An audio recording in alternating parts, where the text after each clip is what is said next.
Nepal is a small landlocked country with China to the north and India to the west, south, and east. Nepal is famous for being the home to 8 of the 10 tallest mountains in the world, including Mount Everest. It's nearly the same size and shape as the state of Tennessee, with a population of nearly 30 million people. Its capital city, Kathmandu, was made famous by the Bob Seger song and is nearly on the same parallel as Miami, making the weather pleasant all year long. I first visited Nepal as a Peace Corps volunteer back in the 1980s. I lived and worked with the Taru people of Dang for 2 years before returning to the USA to finish my studies and begin a traditional American life. I got a wife, children, a business, attended church, etc. During the years after I returned to the U.S., I kept in contact with my village and the people, who then became my family. Then, nearly 15 years later, I returned to Nepal to see my village and reconnect with those people. Former middle school students had now become community leaders. Community leaders had become old men, making room for the next generation of ideas. I discovered firsthand that many of the ideas that I had helped introduce had become commonplace.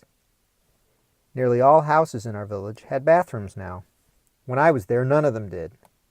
Many young men were traveling to the Middle East for work, sending home money to their families. Many of the families that used to live in mud huts now had multi-story homes with local bricks and metal roofs. Yet there were still issues. Education remained dysfunctional, as schools lacked electricity, technology, running water, and couldn't deliver knowledge needed for the next generation of students to compete in a global economy. We all thought that changing education would yield the biggest bang for our efforts, with nearly half of all Nepali people under the age of 19 right now. In agreement with 2 Nepali men and 2 U.S. citizens, I founded the Nepal Project. The Nepal Project is a non-profit charity that focuses on education and construction in the Dang Valley of southern Nepal. We set as a goal to help build U.S. quality facilities and opportunity for Nepali students in the Dang Valley. Nepal gets less visits from Americans than most countries. Few people speak Nepali outside of Nepal, and English is not as common in Nepal as it is in other countries. Travel from the USA takes nearly 2 calendar days. The transportation within the country is based on walking through most of the middle hills in Himalaya, with scattered paved roads and dirt highways in the lower portion of the country that borders India.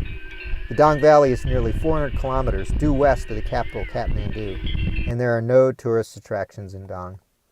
On a typical visit to Nepal, I might see 3 other non-Asians in Dang over a 2-week period. Monsoon rains limit access to many parts of the country during a 4-month stretch each year. In October through December, though, after the monsoons have passed, the Himalaya are visible from most of the country, and their glory goes beyond words.